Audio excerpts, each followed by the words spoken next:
sekitar 56% umat Katolik Amerika memilih Donald Trump berdasarkan data exit poll yang dikumpulkan selama pemilu. Menurutnya, faktor utama yang mendasari keputusan ini adalah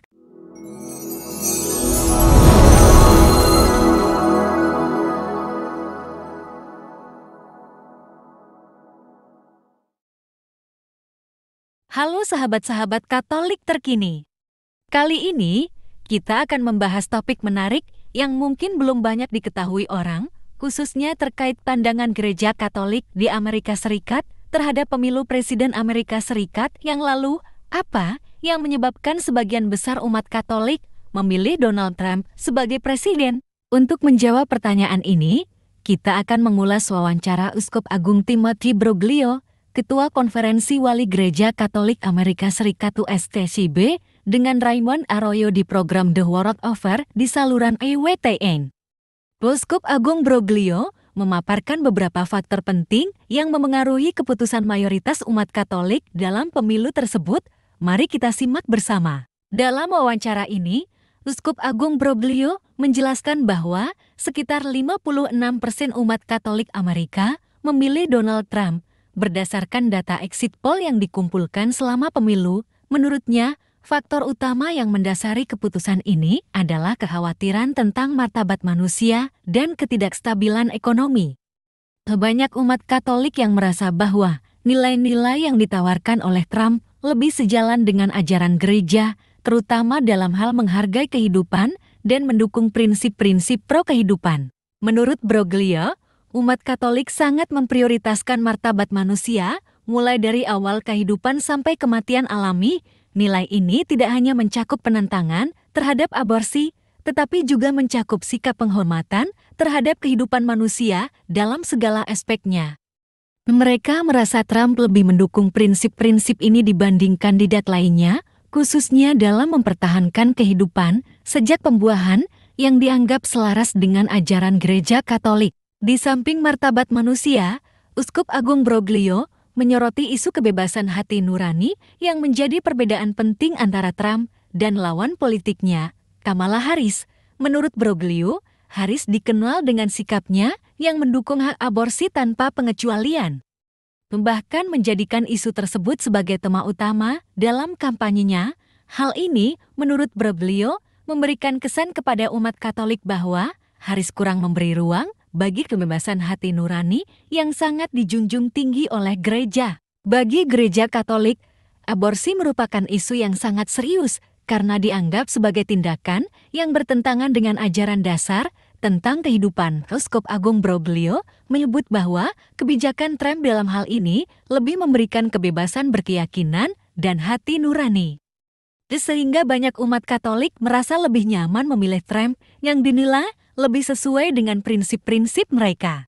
Lebih lanjut, ketika ditanya mengenai prioritas USTCB di masa pemerintahan yang baru, Uskup Agung Broglio menyampaikan bahwa Gereja Katolik tetap berkomitmen pada misi utama mereka, mempertahankan martabat manusia dari pembuahan hingga kematian alami.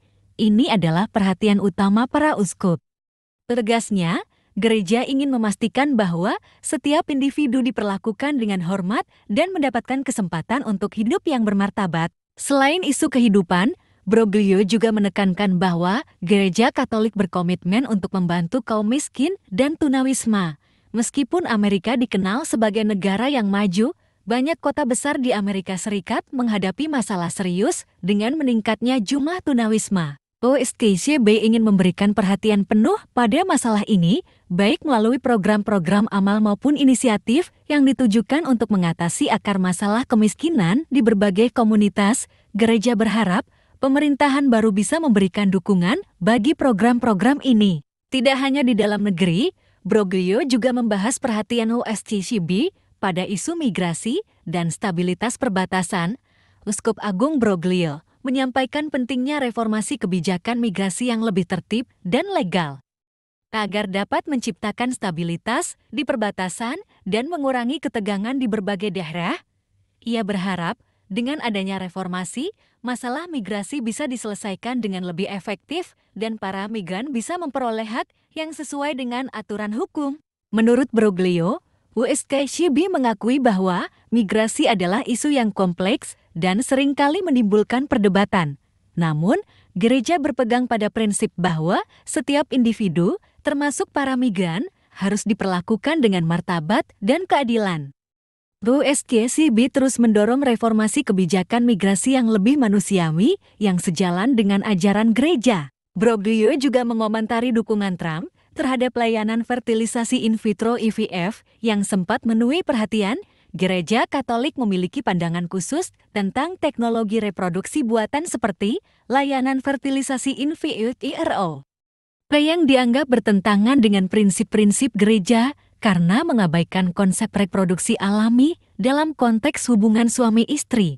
Menurut Broglio, gereja akan terus memperjuangkan hak anak yang belum lahir dan menegaskan bahwa pembuahan harus terjadi secara alami sesuai dengan ajaran moral Katolik. Meskipun Trump mendukung pembiayaan pemerintah untuk layanan fertilisasi in vitro, dalam wawancara sebelumnya, ia juga mempertimbangkan untuk memberikan pengecualian agama untuk mandat fertilisasi in vitro.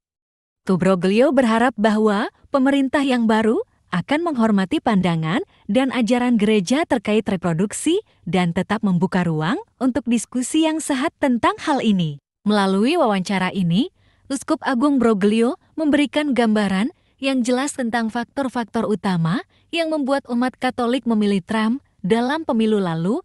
Menurutnya, perhatian terhadap martabat manusia, stabilitas ekonomi, kebijakan pro-kehidupan, kebebasan hati nurani, dan isu-isu lain yang sejalan dengan ajaran gereja menjadi faktor-faktor penentu.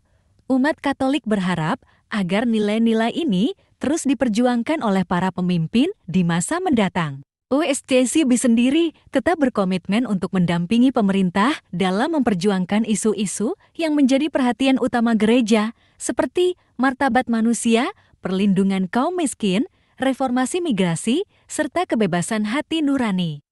Gereja Katolik berharap dapat bekerja sama dengan pemerintah yang baru untuk mewujudkan masyarakat yang lebih adil dan sejahtera. Demikian pembahasan kita kali ini. Terima kasih sudah menonton dan menyimak. Jika kalian merasa topik ini menarik, jangan lupa untuk like, share, dan subscribe channel ini agar tidak ketinggalan konten-konten menarik lainnya. Teruslah bersama kami untuk pembahasan mendalam seputar Gereja Katolik. Sampai jumpa di video berikutnya.